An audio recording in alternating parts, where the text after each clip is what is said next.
Welcome, Pam, once again. Thank you very much for joining today. And to begin, I just wanted to personally thank you for energy healing that you did on my dad's dog. He got a diagnosis, the dog wasn't feeling well. And I mean, we have this dog for a long time, 7 years. This dog is 7 years old. And he's the same age as my daughter. My daughter was a baby when we got the dog. So they were kind of friends when the dog was a puppy. So when my dad said that the dog was sick, I immediately thought about, I wonder if energy healing will work. And I reached out to you, and you said, yeah, you would do some healings on the dog. And I'm very happy to say that, there's been much improvement in the behavior, in the mood. He just seems, and this is a report from my dad directly. He said that he has the same energy as if before the dog was sick. So there isn't an, they didn't officially go yet to the vet and get it, go and see if the tumor has been reduced or that it's gone. But just based on behavior and the mood and how the animal is feeling and reacting, it's a very big improvement. So I wanted to personally thank you for that. And I wanted But to I'm so ask, glad it seems to be helping. yeah, thank you. And I wanted to ask you, why do you think, and I'll just have one or two questions and then we can move on. But the first question is, why do you think it's easier for animals to receive healing, from an energy healing perspective versus humans? And the second question is, um, do you think, from your perspective, that animals maybe can perceive things better when they are receiving the healing? So when the healing is actually being done on them, do you think that they perceive things differently versus when we are humans and maybe we fall asleep, or we maybe get a sensation or two? What do you think happens with an animal? Yeah. Well, first of all, it seems to work more quickly on animals and works better on animals because there's not that mental resistance that we humans put up a lot of times because of a lot of baggage and our past experiences, and the beliefs that we've set up, the rules that we've made for ourselves. Um, there's a lot of debris there that needs to be got through. For the animals, they're very straightforward. I mean, they connect from the heart space and they're unconditional love, you know. So there's the energy flows there, whatever has caused the illness. Usually it's something that they'll take on. And I've read somewhere and I can see that a lot of times the animals will take on something from their owners so they can experience it rather than their owners.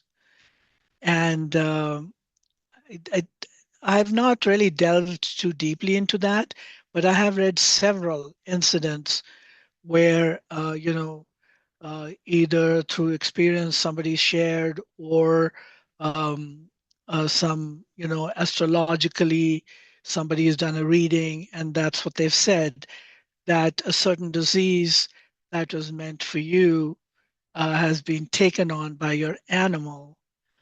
Um, and I can believe that because I remember my daughter when she was going through a really rough period emotionally and was having a lot of uh, things surface that she was trying to deal with. And she found this dog in a rescue shelter, um, and she adopted him, and he just connected with her. And then later, it's funny because later had because he had some behavioral issues.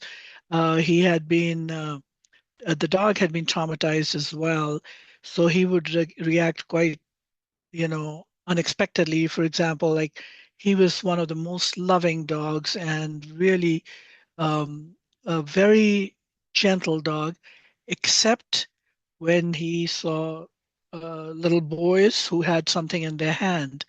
And then he would attack them. And we couldn't figure it out why that sudden change in behavior. So we reached out to an animal communicator, and it turns out that the family that he was with before coming to the shelter, the parents were fine, but the boys, being boys, they would tease him. They would, and he was a medium-sized dog. Um, and they would kind of throw things at him. They would, give him treats and then take them back and kind of tease him. So whenever he saw a boy with something in his hand, that's when he attacked because he felt that they were going to throw something at him.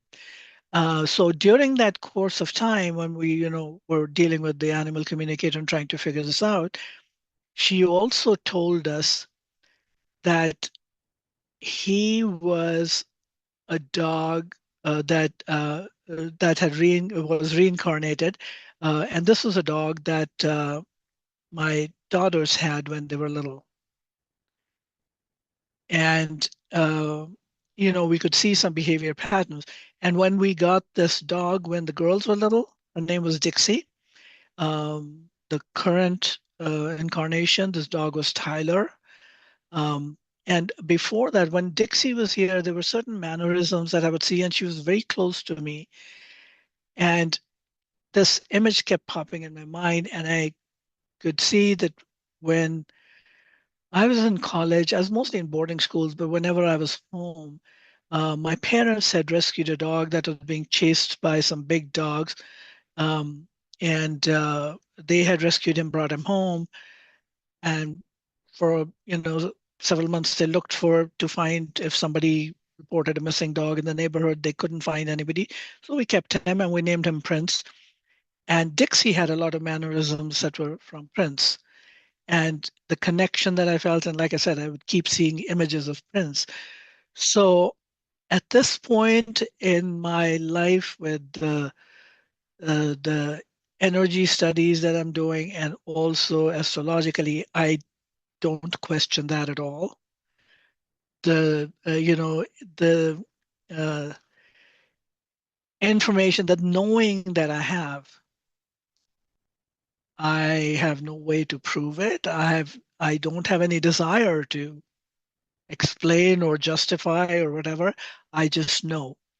And a lot of times, with this information, with the dogs and the communication, this is how it is.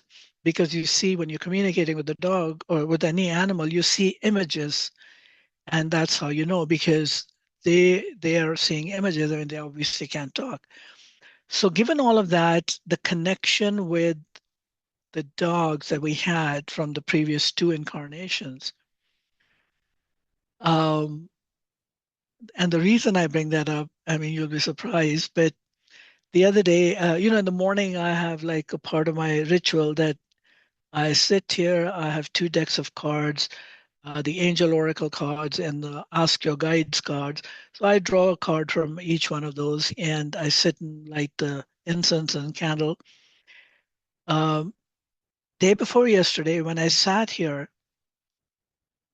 your dad's dog just came and sat by me, and he was sitting there and I was petting him, and it felt so real. I'm getting chills right now just thinking about that. And the thought popped in that this situation with the tumor was for you to connect with me about the dog, because that's Tyler reincarnated. That's my daughter's dog, the one who helped her emotionally. And it's funny because this was I we've been talking about energy healing, and had we not met, you were there in South Africa, I'm in the US. I mean, think of what brought everything together. You know, you can't discount all of that. The energy, the connection, and uh, and basically, my daughter had had dreams and kind of knew that whenever Tyler would come back, he would let us know. You see? So energy is universal. It's in everything. All the plants, the minerals, the rocks, everything has energy. And when we get past our physical dense frame and let the energy flow, then we form connections. And this is how, like, when you think of somebody and suddenly, like, a few minutes later, you get a call from them and you haven't heard from them in months, that's again energy because it's reaching out and we're forming energetic connection with everybody. So to get back to your question about why it works better for the animals is basically because the animals are not resisting, not in denial because they don't understand it. They just accept. And all they know is love, unconditional love. And if they have certain behaviors, and you can see the personality in the dogs, and they develop it over, based on their experiences with the humans. But even though, like, Tyler had been abused, when he was with us, he was like the most loving dog. I mean, he was just, he, sometimes I could see he didn't want to be touched, but he would just look at you with so much love in his eyes and so much gratitude. You felt that. You felt that. So, and I think, it would work just as miraculously with humans if we learn to get past our, um, and I mean, there's trauma, there are beliefs we form. Yes, all of those set up blocks. But once we understand that and get past that and allow ourselves to kind of learn and experience the energetic, um, the workings and how it works, then we can also benefit just as much as the animals do. That's wonderful. That's beautiful. I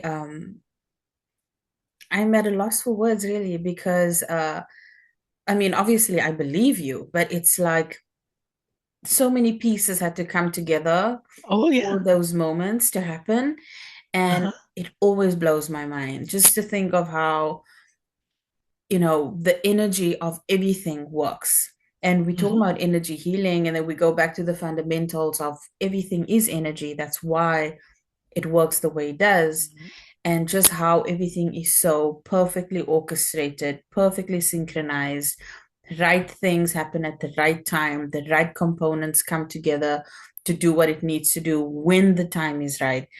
It's just too perfect for any single human to make happen on it on their own. Oh, And it absolutely. blows my mind. Yeah. Yeah. Wow. And like for the last 2 days, I've been kind of deliberating on that and thinking, am I just imagining it? But no, why didn't I imagine it with somebody else's dog? There were so many, like in our group, there were several people who had posted because their dog had been attacked by another dog. They asked for a healing. There were so many things. I didn't feel that connection with any of them. Why this one? And then when I'm doing my morning routine, ritual, and he just very calmly came and sat by me, and I felt his presence. I saw him. I petted him, you know, and again, I'm getting chills. And I know, I mean, this is totally validating for me that that's who it is. And that's where, that I was not mistaken. So, and Yeah, that's just amazing. It is so amazing. And I'm so glad I reached out to you about it because I reached out to you to do the healing on him even before I got my dad's permission. I mm, told him, after a day or two, oh, by the way, I have a friend and uh, she does energy healing and maybe she can, help. And so he Mm-hmm. was all for it, but I had already reached out to you and you had already done a healing. And and it was just, I don't know, it was just an intuitive thing. But I think I Mm-hmm. also maybe thought that perhaps if the human, like the owner of the animal, has a little bit of resistance, maybe it will rub off Mm-hmm. on the healing. So I Yeah. didn't want to interfere with that, something like that. So yeah, again, I just want to thank you. And I want to encourage anyone who does have animals who are maybe ill or sick or have anything, look into energy healing as a method or a modality before you look into the more harsh things like the surgeries and Yeah. things like that.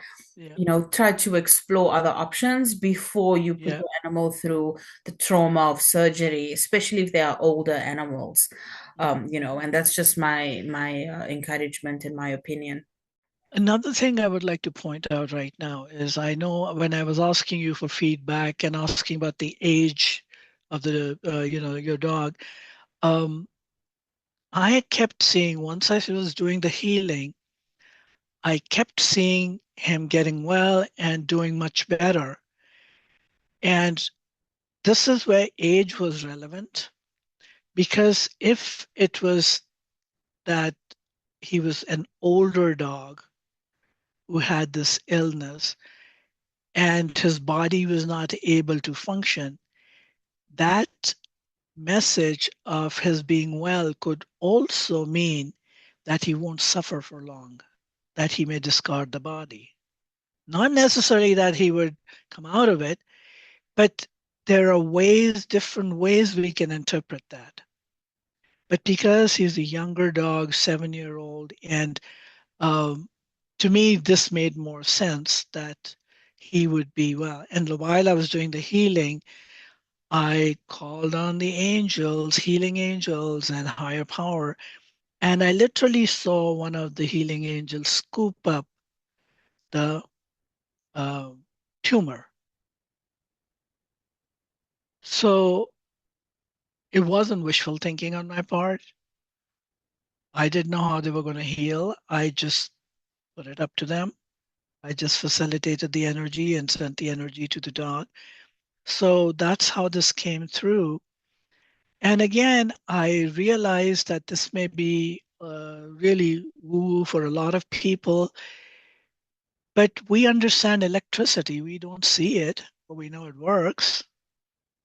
We understand air. We breathe it. We don't see it, but we know without it we can't live. So, in that context, I mean, why don't we accept the flow of energy and how it works?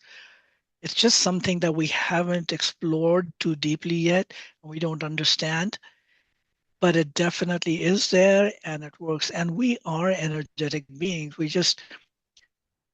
We are not just this body. Yeah. There is something else, that is powering this body. Because once that spark leaves, body's dead, you know? So what is it? That is, I mean, think about it. Yeah, yeah, definitely. And animals and dogs especially, we've always had cats growing up. And I remember we had a cat when I was younger. This cat's name was Felix. He was black and white. And he was actually my brother's cat. But this cat stayed up with me when I was doing my homework late at night and everyone went to bed. Mhm. I was up doing homework. This cat used to always come and sit with me and sit on my books and wait until I was done with my homework, and then he would go to bed too. And when this cat died, I remember seeing him. He was dead already, but I remember seeing him in our home, walking in the passageway. Mhm. And Mhm. it was so real. The exact movements he would make. I knew Mhm. that was him, and Mhm. maybe he had just popped by to just see me one last time, or for Yep. me to see him one last time, or something like that. Because I wasn't living at home at that time, so I didn't get to see Mhm. him, or I didn't get to say goodbye when he died, or Mhm. anything like that. Mhm. And Mhm. it reminded me of when you said when you were doing the healing, there was no way you could have known about certain mannerisms of my dad's dog. Like, for Yeah. example, when you said he was wagging and his butt was moving, that's exactly how he works. His entire butt Yeah, yeah. moves. Uh, So I knew that you had connected with him because of that mhm, thing you said to me. I didn't tell you that, obviously, and you mhm, knew it. So mhm. um, it was very, yeah, it's just very interesting. And obviously, animals are more intuitive than we are. They feel that energy more. They are more aware. They are always aware first of something happening before we are. Yes. And they also need that. They need. I feel like they need us to believe a little bit more, Mhm, so that mhm. we can also enjoy a little bit more, just like they Yep, do. They yep. feel more deeply, they experience more deeply, and maybe we can too. Mhm, mhm. Yeah, and there's so many stories of, the dogs saving the kids from somewhere, when they're going to fall or something like that. I mean, they are, again, energetic beings who have come into our lives, and um, it's just when you start exploring, I mean, it's endless because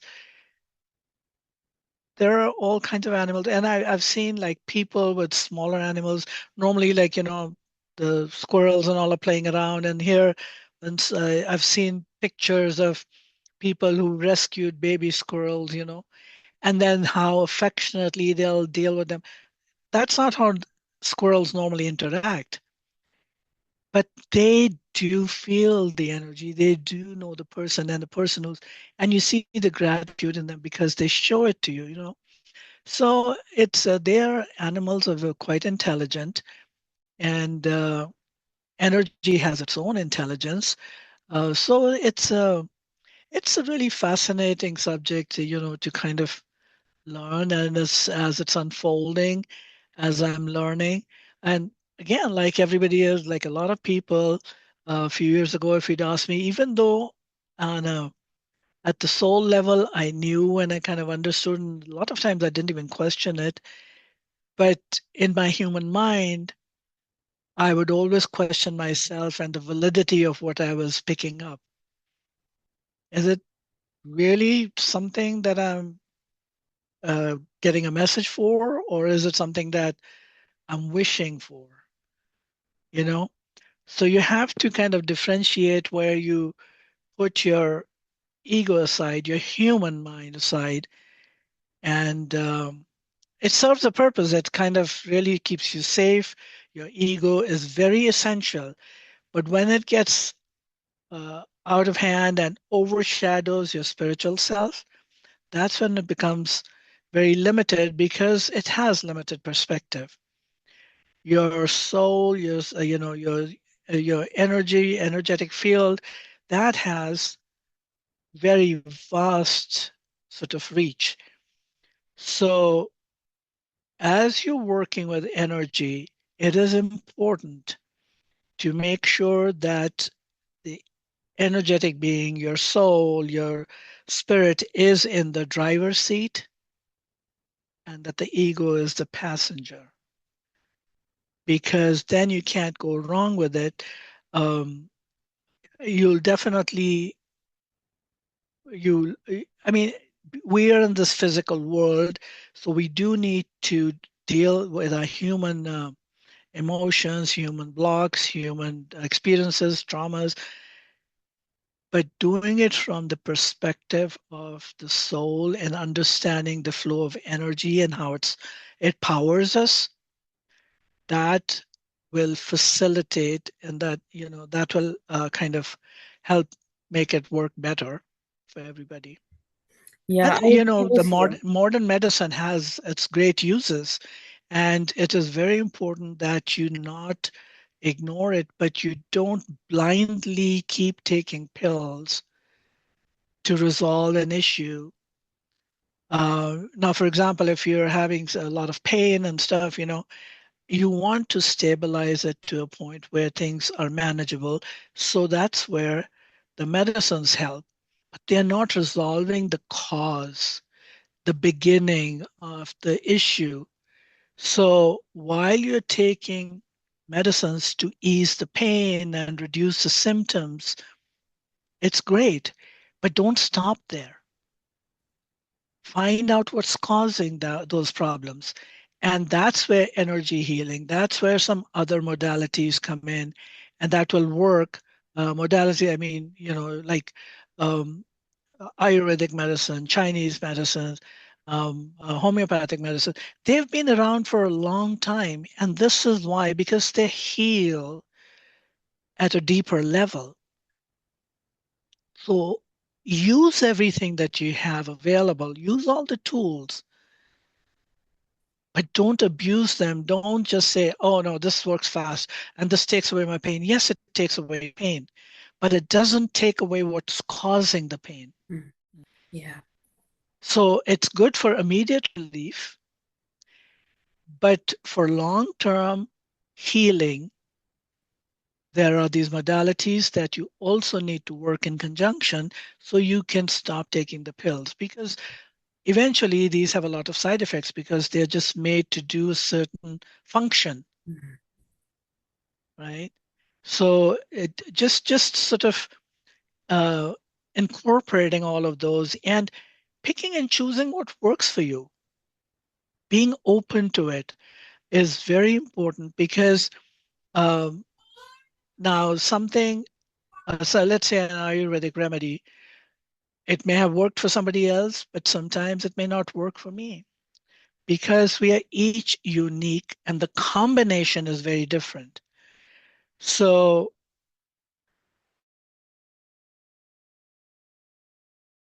food and this thing, and here in the West, when I go to a doctor, the first thing they say is, if there's a problem with the stomach, oh, don't have very spicy food. Well, I've grown up on that. My stomach's used to it.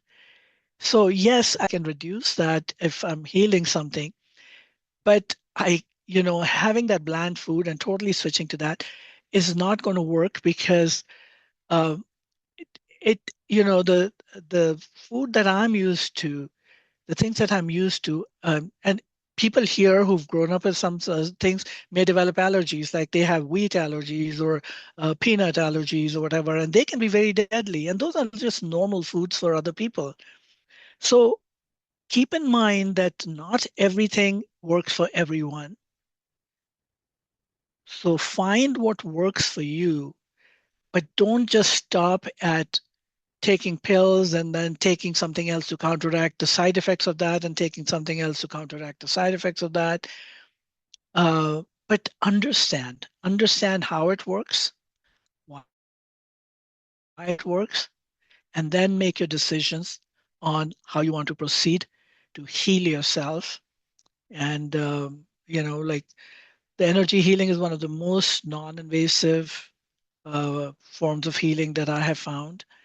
But then again, it's sometimes depending on how open you are to it, it may work immediately, or if you still have resistance, or if the blocks are so solid, you're not ready to deal with what's coming up and you're suppressing it still, it'll take a longer time to work.